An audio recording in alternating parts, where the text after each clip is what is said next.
राजस्थान की सबसे बड़ी संसदीय सीट बाड़मेर जैसलमेर सीट शिव विधायक रविंद्र सिंह भाटी के निर्दलीय चुनाव लड़ने की घोषणा के बाद हॉट सीट में तब्दील हो चुकी है।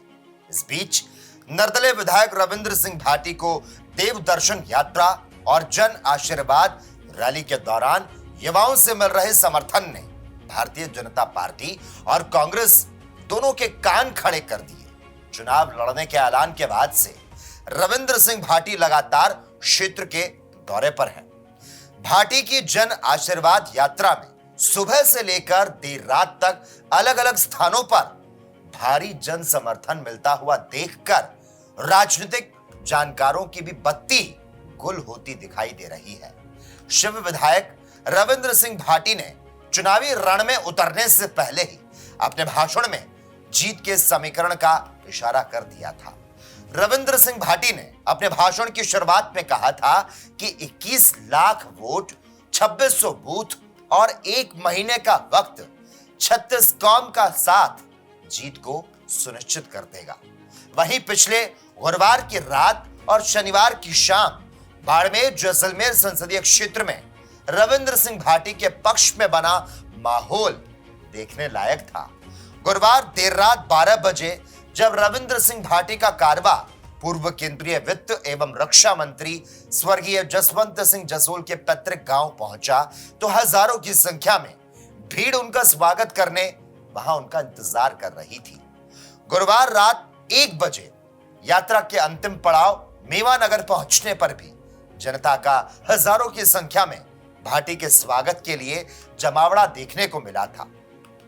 वहीं बाड़मेर के मुस्लिम बाहुल्य क्षेत्रों में भी रविंद्र सिंह भाटी के समर्थन के वीडियो भी जमकर वायरल हो रहे हैं।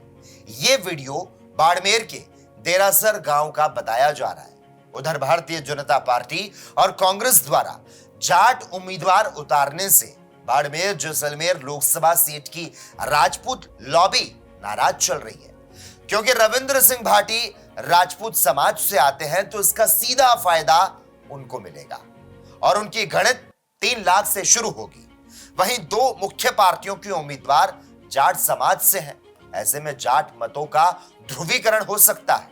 वहीं बाड़मेर जैसलमेर संसदीय सीट पर सबसे ज्यादा वोट मूल ओबीसी के 26 जातियों के हैं, जो कि 6.5 लाख के करीब है, जो कुल मतदाताओं के लगभग 28 से 29% है।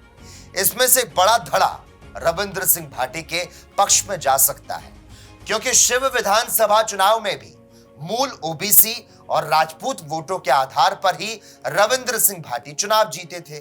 वहीं इस चुनाव में मुस्लिम मतदाताओं का भी रुझान रविंद्र सिंह भाटी की तरफ रह सकता है। कांग्रेस से नाराज मुस्लिम मतदाताओं को रविंद्र सिंह भाटी के रूप में एक ऑप्शन मिला है, जिसे वो वोट कर सकते हैं। और नाराजगी का बड़ा कारण लोकसभा चुनाव में मुस्लिम उम्मीदवारों को टिकट नहीं देना माना जा रहा है। इसका जिक्र पूर्व मंत्री अमीन खान कर चुके हैं। रविंद्र सिंह भाटी के जीतने से शिव विधानसभा सीट खाली हो जाएगी और वहां पर उपचुनाव होंगे, जहां मुस्लिम समुदाय का कोई व्यक्ति विधायक बन सकता है। पिछले विधानसभा चुनाव में भी मुस्लिम समुदाय के ज्यादा प्रत्याशी होने के कारण उन्हें सीट गंवानी पड़ी थी, लेकिन अब वो एकजुट होकर पहले रविंद्र को वोट करेंगे, जिसके बाद उनका भी स्वार्थ सिद्ध हो जाएगा। देखिए, बाड़मेर जैसलमेर लोकसभा क्षेत्र की आधी आबादी में महिलाएं हो या फिर युवा वर्ग, दोनों में रविंद्र सिंह भाटी का काफी क्रेज है। अगर ये क्रेज वोट में परिवर्तित होता है तो रविंद्र सिंह भाटी की जीत सुनिश्चित हो सकती है।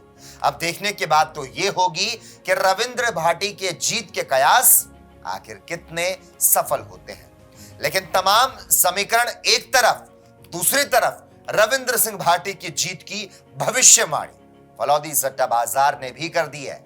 अब देखना है कि कांग्रेस प्रत्याशी को जाट समाज के वोटों के साथ मुस्लिम और मेघवाल गठबंधन बनाकर जीत दिलाते हैं, या फिर मोदी के लहर के आगे सब गौण हो जाएगा। ये समय के गर्भ में है। फिलहाल समीकरण और सट्टा बाजार रविंद्र सिंह भाटी के पक्ष में है। रविंद्र सिंह भाटी के जन आशीर्वाद यात्रा में लगातार अप्रत्याशित भीड़ आकर उनसे जुड़ रही है। इसी तरह की तमाम अपडेट को जानने के लिए इसी वक्त द पीके टाइम्स न्यूज के फेसबुक पेज को कर ले फॉलो और यूट्यूब को कर ले सब्सक्राइब। इसी के साथ ही हमारे इस बुलेटिन में बस इतना ही। देश और प्रदेश की तमाम अहम खबरों को देखने के लिए जुड़े रहिए हमारे साथ और देखते रहिए द पीके टाइम्स न्यूज।